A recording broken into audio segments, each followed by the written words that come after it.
आप इस वीडियो को एक बार जरूर देख कर जाए। गौर से देखो इस आदमी को, इसकी भोली वाली शक्ल पे मत जाना।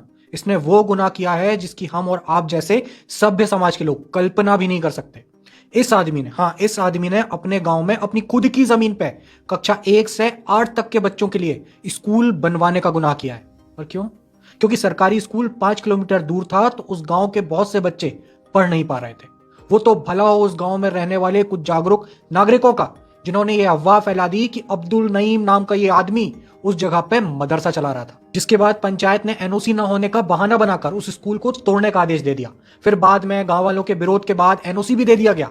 पर एसडीएम साहब के अनुसार उनके ऊपर कहीं ऊपर से पड़ रहे भारी दबाव के चलते उस स्कूल पे बुलडोजर चला दिया गया। और मजे की बात पता है, ये स्कूल अभी पूरी तरह बनकर तैयार भी नहीं हुआ था। और उससे भी मजे की बात पता है, अब्दुल नईम ने स्कूल की मान्यता के लिए मध्य प्रदेश बोर्ड पे अर्जी लगा रखी थी। और सबसे मजे की बात पता है, 2000 की आबादी वाले उस गांव में बस 3 मुस्लिम परिवार रहते हैं। तो पता नहीं अब्दुल नदीम 20 लाख रुपए खर्च करके मदरसा किसके लिए बना रहा था। पर हमारे देश में मदरसे का नाम ही काफी है, उसके आगे पीछे लोगों को कहां ही कुछ दिखाई या सुनाई देता है। तो आओ झुककर सलाम करें 2014 में मिली आजादी के बाद पैदा हुए उन तमाम आत्म जुझारू धर्म के रक्षक लोगों को, जिन्होंने हर चीज में हिंदू मुस्लिम खोज निकालने की एक अद्भुत क्षमता विकसित कर ली है। ऐसे लोग जो एक मेडिकल कॉलेज को बंद करवाकर इसलिए खुशी मनाते और नाचते हैं क्योंकि वहां हिंदुओं से ज्यादा मुसलमानों का एडमिशन हो गया था, वो भी मेरिट के बेसिस में।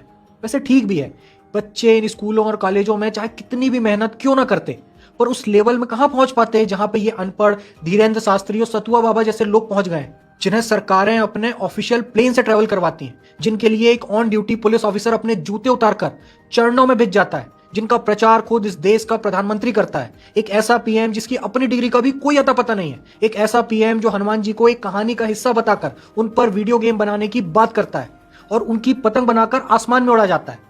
पर धर्म के नाम पे भावना आहत हो जाने वाले उसी बजरंगबली के नाम पे बने दल के आत्म जुझारू लोगों के मुंह से चू तक नहीं निकलती है। तो इस देश में अगर कोई सबसे बड़ा गुनाह है ना, तो वो है पढ़ लिख कर उस ज्ञान का उपयोग अपने देश, उसके पर्यावरण, उसके लोग और उन लोगों के अधिकारों के लिए आवाज उठाने के लिए करने का है। क्योंकि अगर तुम पढ़ लिख लिए तो फिर पूछने लगोगे ना कि जंगल में बैठे ब्राह्मण बिना संभोग किए अपने मंत्रों की शक्ति बस से अपनी धर्म पत्नी को मां कैसे बना दिया करते थे। तुम पूछने लगोगे कि जब बागेश्वर धाम में पर्ची निकलवाकर लोगों का इलाज हो सकता है, तो फिर इस जमा देने वाली ठंड में मरीज एम्स के आगे बनी फुटपाथ पे सोने को मजबूर क्यों है। और धीरेन्द्र शास्त्री जब फूंक मारकर सबका इलाज कर सकता है, तो फिर हॉस्पिटल क्यों बनवा रहा है जिसका शिलान्यास स्वयं पीएम मोदी के द्वारा किया जाता है। तो अगर इस देश में सफल होना चाहते हो या जिंदा ही रहना चाहते हो, तो एक तो पढ़ो मत, और अगर धोखे से पढ़ लिख लिया तो फिर उस ज्ञान का उपयोग मत करो, वरना सोनम वांगचुक के जैसे जेल में ठूस दिए जाओगे। मेरे प्यारे भाइयों दोस्तों, इस वीडियो को ज्यादा शेयर करें और लोगों तक पहुंचाए।